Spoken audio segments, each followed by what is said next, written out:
Hello, my name is Brian Van Vorst, and this is my presentation for FMS 360. The movie that I chose to do as my presentation piece is Black Panther, due to the fact that I am a big Marvel fan and I really liked the sci-fi elements that were added into this movie. Black Panther was released in 2018 and was directed by Ryan Coogler. Black Panther is a part of the Marvel Cinematic Universe, or MCU for short, and this is basically the synopsis of the film. After the death of his father, T'Challa must return home to the kingdom of Wakanda and take his place on the throne.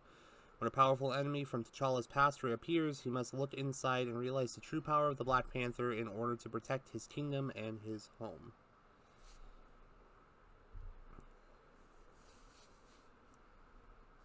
For the semantics and syntax for sci-fi, it is a Black Panther, and Wakanda itself is a modern utopia, sort of with a twist. There is a lot of technology and a lot of, different types of scientific elements that are shown in the film, but also has forms of traditional African culture that are incorporated with the technology that is shown in the film. Shuri, which is T'Challa's sister, is the head of the technology. She basically watches over T'Challa, her older brother, and gives him new upgrades for his Black Panther suit. And even though it is an African culture, and there are a lot of traditional African, traditional African culture that is in the film, Wakanda has access to airships and also has a force field which keeps it hidden from the outside world. Labs and experiments. Shuri experiments with a natural resource from Wakanda known as vibranium. And a lot of the gizmos in the film are designed by Shuri and created by her and other Wakandan scientists.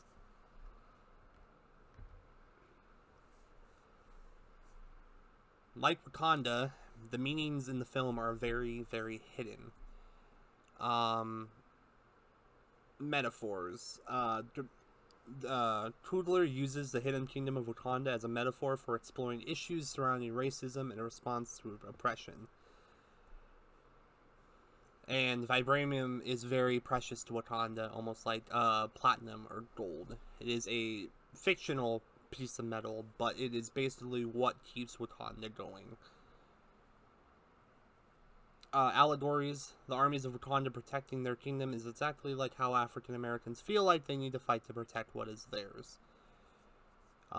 There's been many cases of racism and people not of African culture using the words that are derogative towards them, as well as, the story.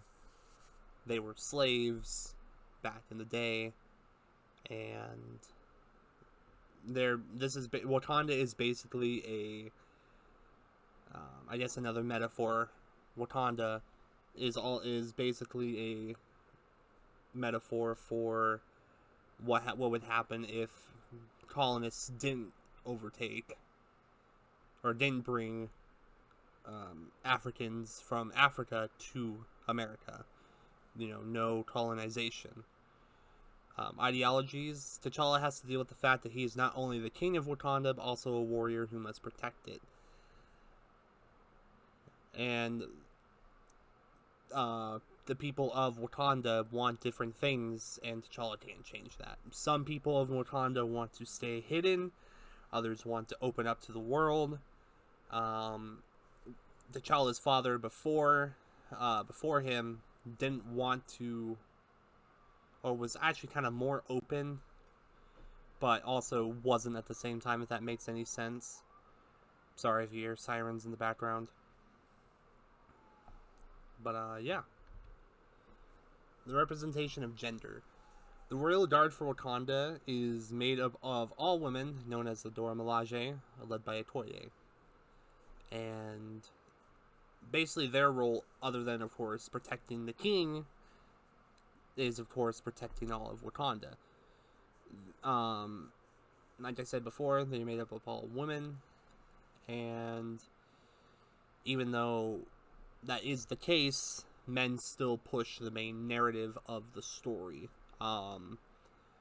Two females don't really talk to each other about anything else except for a man.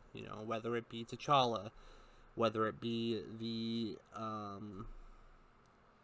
Killmonger, which is the villain of the film. Shuri is like I said before, T'Challa's sister, is the head of the technology department and oversees a lot of creations for the kingdom. Normally, you would see a man in this type of role, but of course, it's a woman, so that's actually really, in my opinion, that's awesome to see that. Representation of sexuality. The two main members of the Dora Milaje, Okoye and Nakia, have the sexual appeal, but it is second to their skill and personality. They're not meant to be eye candy for the film. They are meant to be, hopefully I know I'm an adult, but hopefully I don't get in trouble for this. They are basically badasses for the film. Their fighting skills is what makes them top of the line, and that's why T'Challa has them by his side, is because of their skill. Like I said before, the men are the driving point of the film, but to have an entire army of women is a great step forward. They don't need rescuing, and they aren't sustained by any man. Nakia didn't even want to be in a relationship with T'Challa, saying that her position was more important than settling down. She wanted to continue protecting the kingdom rather than have a life of peace and, live side by side with the king of Wakanda. Representation of race. In the kingdom of Wakanda, it is run by an African community that doesn't reflect what society portrays an African community as. When you think of African communities, you think of kind of like that bottom picture there would be like the movie equivalent, or the fantasy equivalent of African culture, or communities. Living in huts, living in small houses. In Wakanda, there's towering skyscrapers and so many technological pieces that incorporate into the African culture. The kings of Wakanda didn't want to open their borders because they didn't want to change their way of living. Obviously, colonization was a huge part of the African culture. The white man came from Europe, grabbed a whole bunch of slaves and shipped them over to the U.S. to work for them. This is a culture, Wakanda is a culture where that does not happen, and they stay hidden because people want to, basically things want to take over other things. So in their eyes, the white man would notice Wakanda and would try to take it for themselves. Killmonger, which is the antagonist of the film, he is pictured on the left of the first picture there, with like the dreads. He wanted to become the king of Wakanda in order to reverse the systematic repression that black people face in all facets of the world. He wanted to reverse that oppression with an iron fist. He wanted to go guns blazing, hey, this is our land, and if you are disrespectful, if you oppress any of our brothers and sisters, then we're gonna take you out, basically. This is basically the motivation for him in the film. And, of course, T'Challa doesn't want oppression either, but he also doesn't want to go about the same way as his opponent. Representation of class, excuse me. Wakanda still holds traditional African customs.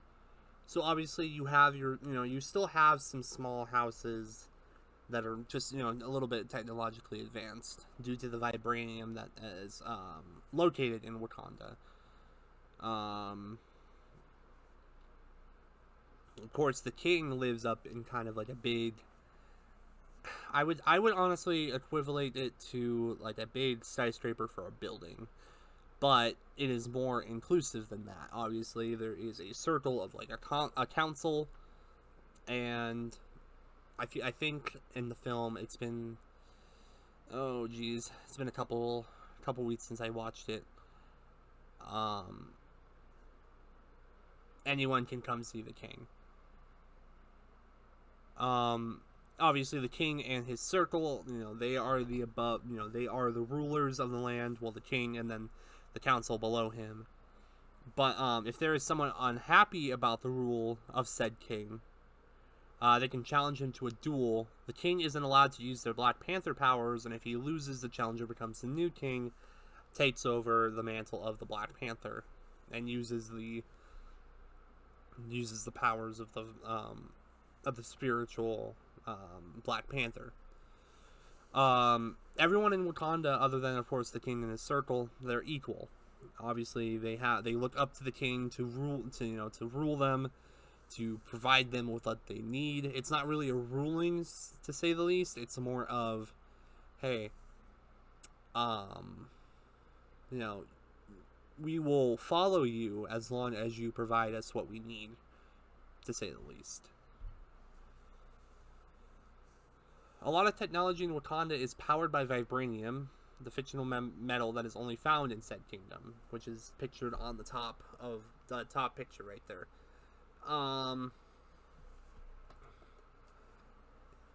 That is the main source of the technology that is in Wakanda. You have the airships, which are powered by vibranium. The Black Panther suit itself has vibranium laced in it, and it kind of, basically bounces off kinetic energy. Shuri uses vibranium gauntlets when she fights, which are technologically advanced gauntlets that shoot out sonic blasts, shaped like panthers too, which are kind of cool. T'Challa doesn't want to open Wakanda's borders in order to not let the outside world in, most likely trying to protect the technology that gets produced. Like I was saying before, colonization. If, say, the U.S. saw that there was a rare metal that was only found in one African kingdom or something like that, they would try to instantly strike a deal to get that brought over to their country.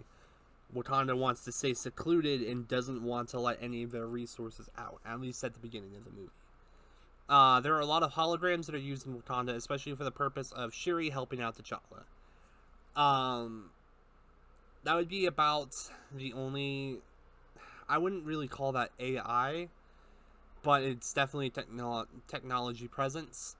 As you can see in the bottom picture there, Shuri is using holograms to see a broken spine or a bruised spine, damaged spine, something like that, which is with the help of technology.